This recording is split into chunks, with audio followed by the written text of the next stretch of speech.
And welcome into the post-game show here on the Firebird Broadcasting Network alongside Victoria's head coach, J.W. Kieckhefer. I'm Peter Ferrari.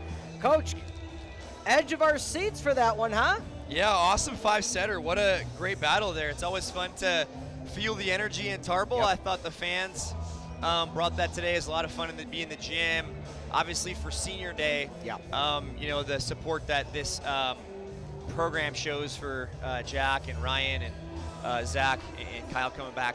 Just some really awesome support for those guys, and I can't thank those guys enough for what they've done for this program and what they've put on the line every single day, and the time that they spend in the gym, the leadership that they have with this team to help push us forward.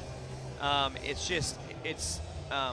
can't thank them enough for what they've done for this program and for my career and for me as a person, and I thank them for that, and love each and every one of them for what they've done for us. So thankful for them, first of all, and I'm thankful that we had a lot of energy in the gym for them on their day. And I'm thankful we escaped in 5 sets on their day too, to make it special still. So yeah, the energy was awesome, and I'm really proud of our group, really am. Let's talk about set number 5 specifically. You're up 8-4. They get 2 quick ones after the side switch. 8-6. They call a timeout. And next thing you know, you went on a run of all runs and you finished it out 15-6.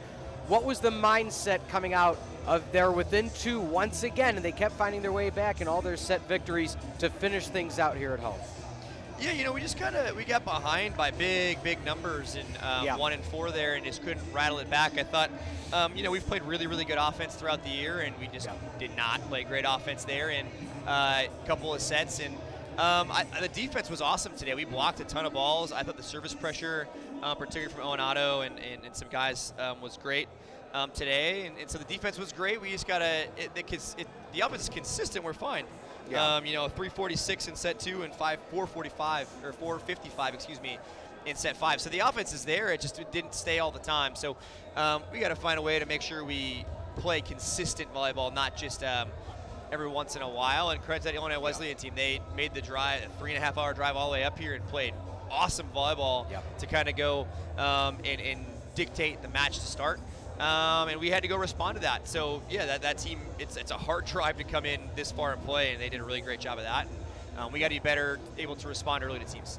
Ben Heist, one of the best games of his career today, service line closing things out at the kill category as well. What was it like to have him be able to just close up shop?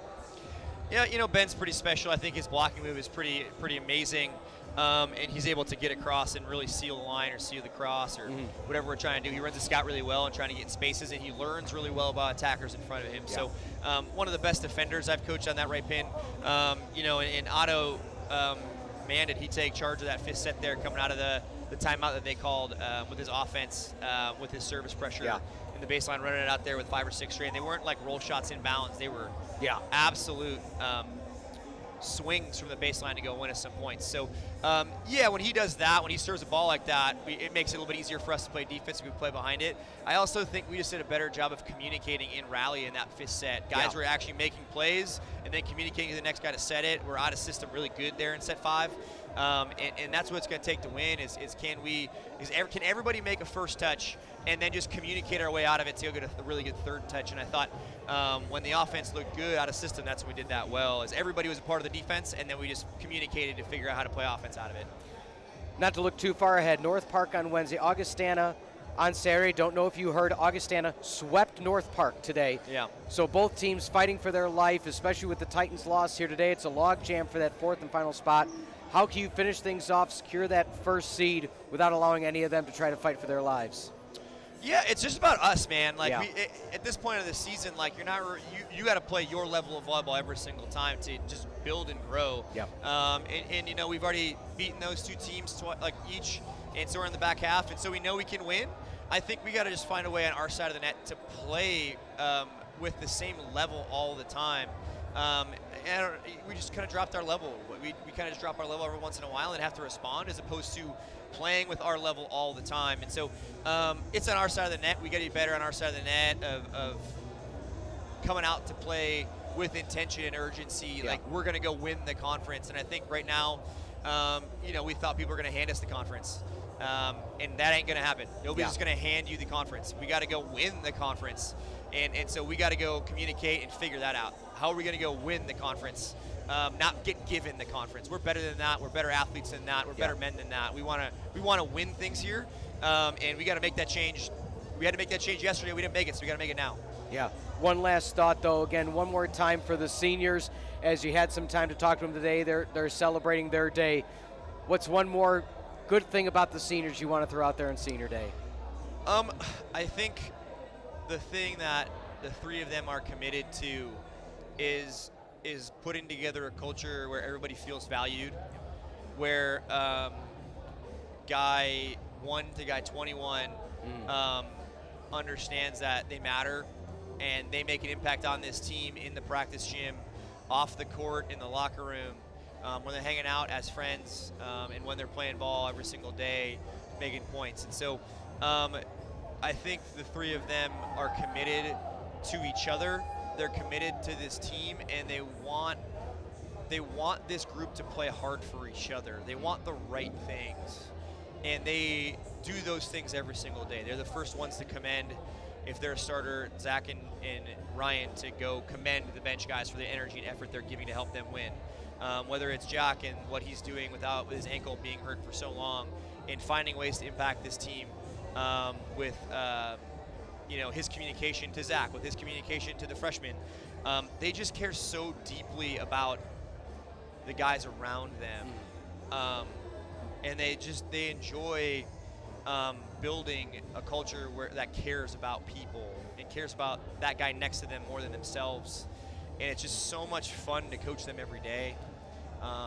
Like, they make my job easy because they care about the culture so much, and they force me to be a better person and a better coach because they care so much about it. So it allows me to continue to care about that and push it forward and be the right steward of it, but they're doing it without me being present all the time, and that's what it takes to win matches. Does your team care about each other truly when the coach isn't around? When the guys who can write in lineups aren't around? And I think that those three guys just show how much they care about each other in this group, and it's not about them. It's about this program winning, and it's about making the experience of that other guy next to them as fun as they possibly can, not about their own experience. And so, I just love all three of those guys, Josiah and Kyle as well, for what they've done for us. Pretty special group. Absolutely. Well, Coach, they show that here. Best of luck on the road, and we'll see you in just about a week. Thanks, Peter. All right, no problem. That was head coach J.W. Kieckhefer. Again, the 5-set thriller here in Kenosha. Let's one more time recap how we got to this point between these two squads. Again, some final statistics for the two. 52-48 the kill differential. Carthage ended up with a .207 hit percentage. Again, in set number 1, they were in the negatives. So that's a way to rally back, especially with the length of a 5-setter. Assists slightly favored the Titans, but those service aces, especially 2 in that final run by Owen Otto, to really help finish up shop in an exciting fashion. Service errors just the same. They outblocked the Firebirds, outblocked the Titans, and forced the Titans to have a few more digs. Let's look ahead at that upcoming schedule now for the Carthage College Firebirds. Across the spectrum of sports, Tuesday, April 1st is going to be a doubleheader versus MSOE for softball.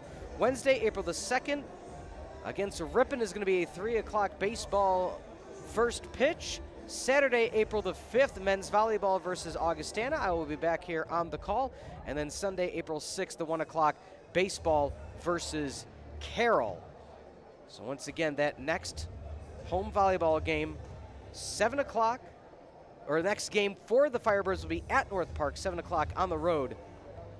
Check your local times and listings for that. Illinois Wesleyan will be on the road, the doubleheader against Loris, meaning they are at Loris and then home versus Loris to finish their season to hope to find their way into the postseason.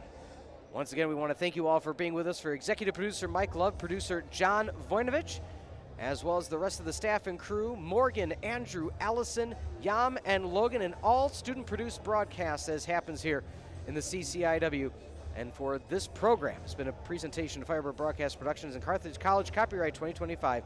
Once again, your final in 5, the Firebirds over the Titans, working their way to the #1 seed. Once again, I'm Peter Ferreri. Thank you for being with us on the Firebird Broadcasting Network.